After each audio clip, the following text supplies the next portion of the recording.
ध्यान दो बच्चों, कॉम्प्लेक्स नंबर के आज के क्लास में हम लोग पढ़ने वाले हैं properties of conjugate of complex number, properties of modulus of conjugate complex number and properties of argument of complex number. तो ध्यान दो, पहले शुरुआत करते हैं कंजुगेट ऑफ कॉम्प्लेक्स नंबर से।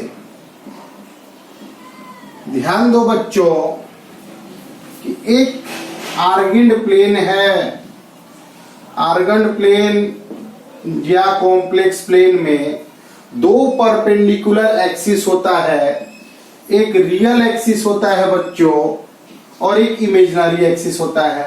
रियल एक्सिस पे रियल पार्ट दिखाते हैं और इमेजिनरी एक्सिस पे इमेजिनरी पार्ट दिखाते हैं। जेड एक कॉम्प्लेक्स नंबर है x प्लस आयोटा y,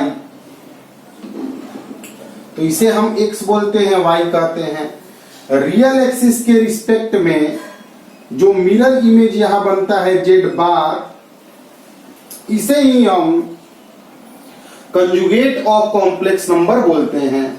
तो z बार जो है वह x माइनस आयोटा y है।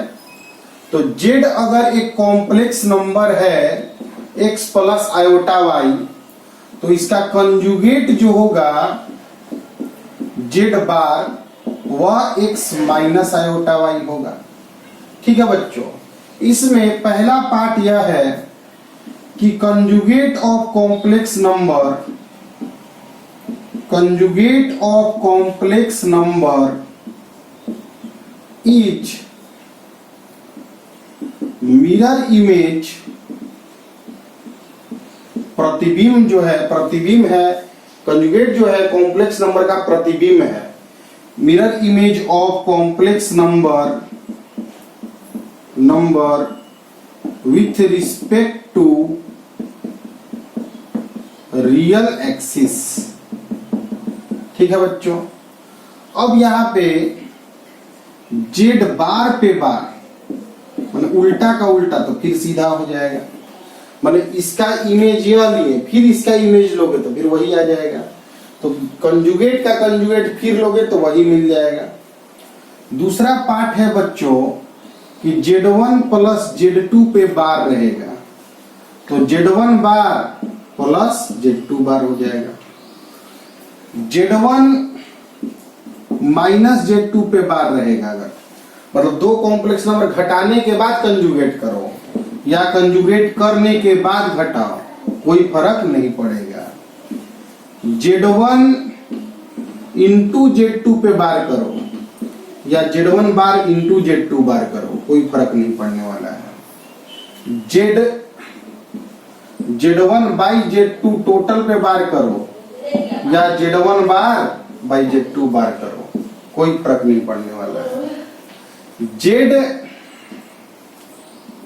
जो है वह Z बार के बराबर होता है अगर Z जो है प्योरली रियल होता है, प्योरली रियल होता है। Z जो है वह माइनस Z बार के बराबर होता है जब Z जो है वह प्योरली इमेजिनरी होता है, प्योरली इमेजिनरी होता है। ठीक है बच्चों, यह सब प्रॉपर्टीज हैं कंजुगेट के। किसी भी कॉम्प्लेक्स नंबर का कंजुगेट फिर वही मिल जाएगा। प्लस में, माइनस में, प्रोडक्ट में, डिवाइड में अगर कंजुगेट निकाले हो तो इंडिविजुअल मतलब अकेले अकेले कंजुगेट निकाल कर भी काम कर सकते हो। एक होता है बच्चों Z1 into Z2 into Z3, Z1 बार अगर है तो होगा Z1 bar into Z2 bar into Z3 बार। इसे अलग अलग भी कर सकते हो। हटाते हैं, इसे नोट कर लोगे, इसको नोट कर लेना है बच्चों। इतना कंजुगेट की प्रॉपर्टीज है। हटा रहे इसको। देखो बच्चों, अगर ध्यान से समझें कि Z अगर एक कॉम्प्लेक्स नंबर है, Z अगर एक कॉम्प्लेक्स नंबर है x प्लस आयोटा y, तो Z बार x माइनस आयोटा y होगा। ठीक है, अगर हम बात करें कि इसमें अगर हम बात करते हैं अगर, तो z जो है इसको जोड़ते हैं अगर, तो z प्लस z बार हो जाएगा 2x। तो x जो होता है वह z plus z bar by 2 होता है। मतलब रियल पार्ट ऑफ z जो निकालना होगा तो z plus z bar by 2 से निकालना होगा।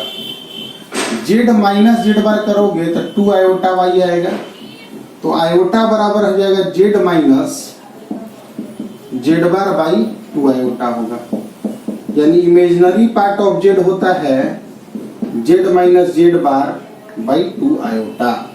यह होता है बच्चों, क्लियर है। अब यहां से आगे बढ़ रहे हैं, इसे नोट कर लोगे। सभी पे प्रॉब्लम कराएंगे बच्चों, अभी प्रॉपर्टी लिख लोगे, नेक्स्ट क्लास में सब पे हम प्रॉब्लम कराने वाले हैं। हटाएं इसे, हटाते हैं इसको, ध्यान दो।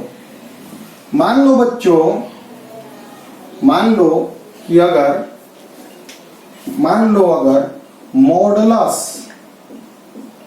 मॉडुलस ऑफ कॉम्प्लेक्स नंबर, ध्यान देना, z एक कॉम्प्लेक्स नंबर है, x प्लस आयोटा y दिया हुआ है, यह ओरिजिन दिया है, यह r कहलाता है मॉड z, यह x होता है, यह y होता है। मतलब अगर कोई complex number x plus iota y है तो मॉड z जो होता है root over x square plus y square होता है। तो पहला प्रॉपर्टी तो यह याद रखो कि z बार मॉड z का स्क्वायर होता है।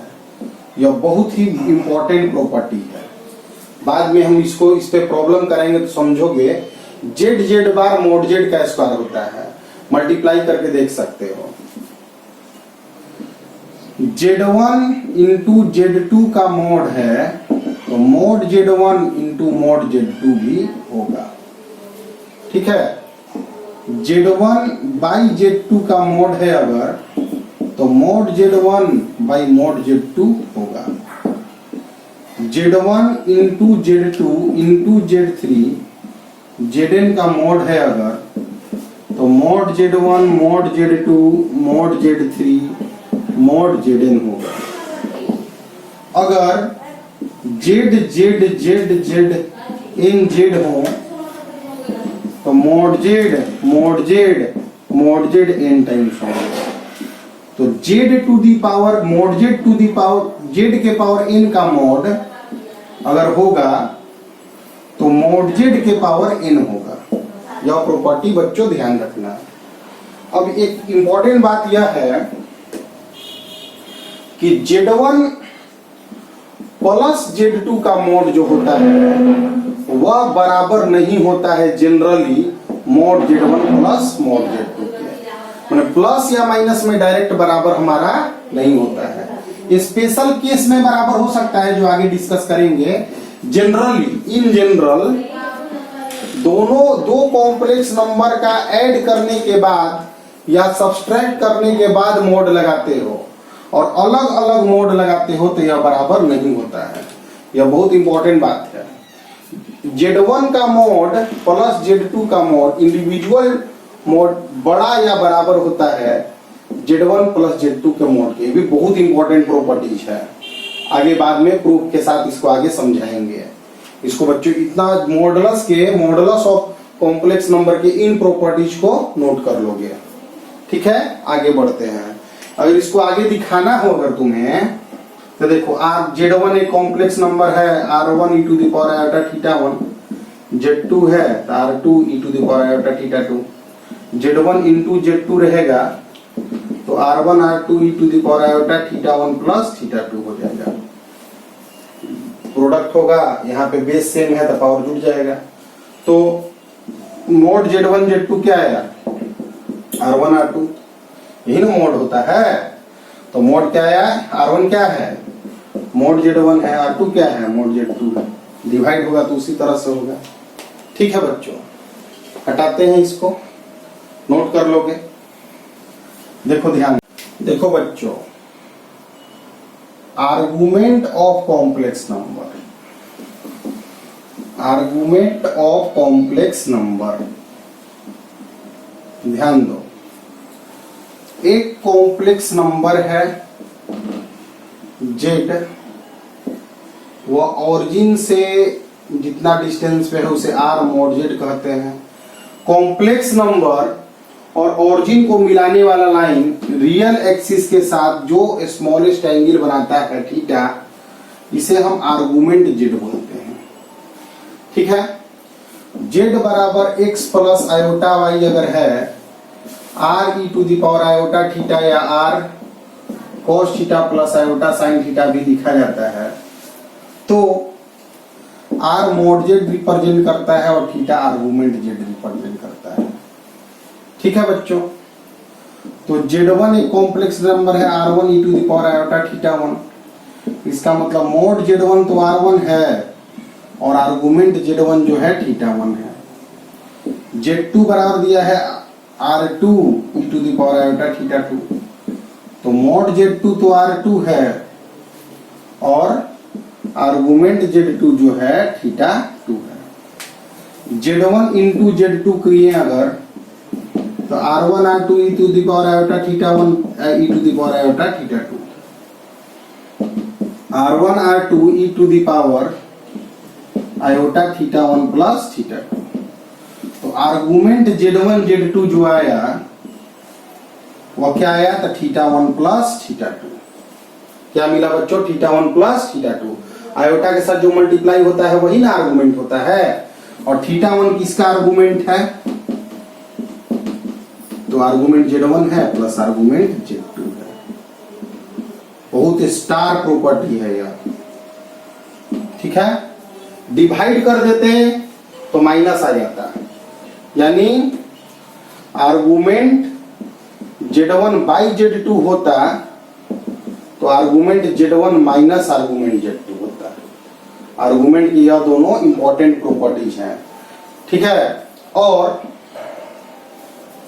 आर्गुमेंट जेड के पावर एन होता है, मतलब Z Z Z Z Z Z बहुत सारा जेड होता है, तो एन आर्गुमेंट जेड होता है। 3 आर्गुमेंट के प्रॉपर्टी हैं, कंजुगेट के प्रॉपर्टी और मॉडुलस के प्रॉपर्टी तो पहले हम बता ही चुके हैं।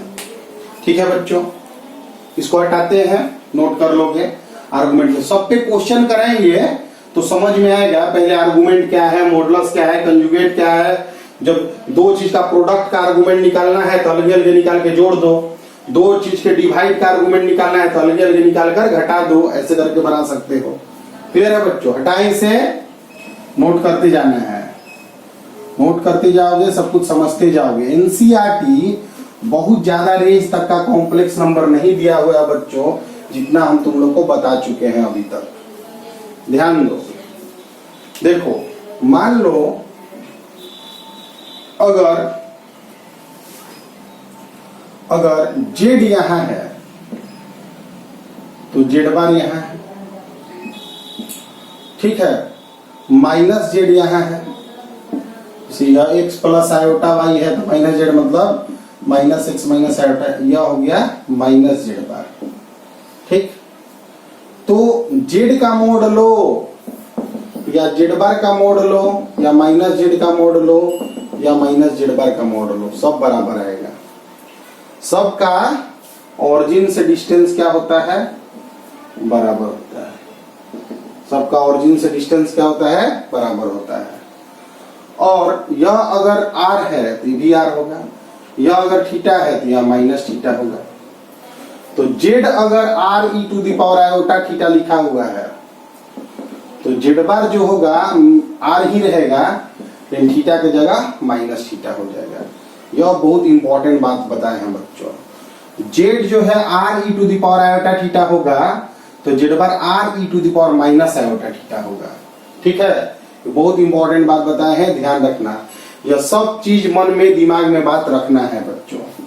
कोई भी कॉम्प्लेक्स नंबर को जेड लिखते हैं, ऑरिजिन से डिस्टेंस मोड जेड कहते हैं, यह लाइन यह आर्गुमेंट जेड कहलाता है और यह जेड बार कहलाता है। और इन मोड जेड का प्रॉपर्टी, जेड बार का क्या प्रॉपर्टी होता है और थीटा का क्या प्रॉपर्टी होता है, आज के क्लास में यही छोटा सा चीज हम तुम लोग को बताए हैं। जेड को 3 तरीका से लिखा जाता है, कार्टेशियन फॉर्म या डिस्टेंस फॉर्म से या पोलर फॉर्म, और एक नया फॉर्म होता है यूलर फॉर्म। इस तरह से हम लोग कोई भी कॉम्प्लेक्स नंबर को लिखते हैं। ठीक है, अब इस पर इन जो भी प्रॉपर्टीज आज हम तुम लोग को बताए हैं, मॉडुलस का प्रॉपर्टी, कंजुगेट का प्रॉपर्टी और आर्गुमेंट का प्रॉपर्टी, तीनों प्रॉपर्टीज पर नेक्स्ट क्लास में हम तुम लोग को क्वेश्चन कराएंगे। उसके बाद एक क्यूब रूट ऑफ यूनिटी का कॉन्सेप्ट है और कुछ लोकस है ज्योमेट्री का, वह हम तुम लोग को बताएंगे जो तुम समझ सको। बहुत सारा कॉम्प्लेक्स नंबर कोऑर्डिनेट ज्योमेट्री के पढ़ाई के बाद तुम समझ पाओगे। अभी 11th स्टार्टिंग में बच्चा उतना चीज नहीं समझ पाएगा, तो कुछ दिनों के बाद कोऑर्डिनेट पढ़ाने के बाद फिर से कॉम्प्लेक्स नंबर जब पढ़ाएंगे तब बताएंगे बच्चों। अभी कल का क्लास, अभी तक के क्लास को कंप्लीट करो और मॉडुलस, कंजुगेट और आर्गुमेंट के प्रॉपर्टीज पे सवाल कराएंगे। एनसीईआरटी या कोई भी मैथ का 11th का हेल्प बुक बनाकर कंप्लीट करना। 11th के सिलेबस कंप्लीट हो चुके हैं, मेंस के सिलेबस के लिए यह सब चीजें हम तुम लोग को बता रहे हैं। ठीक है बच्चों।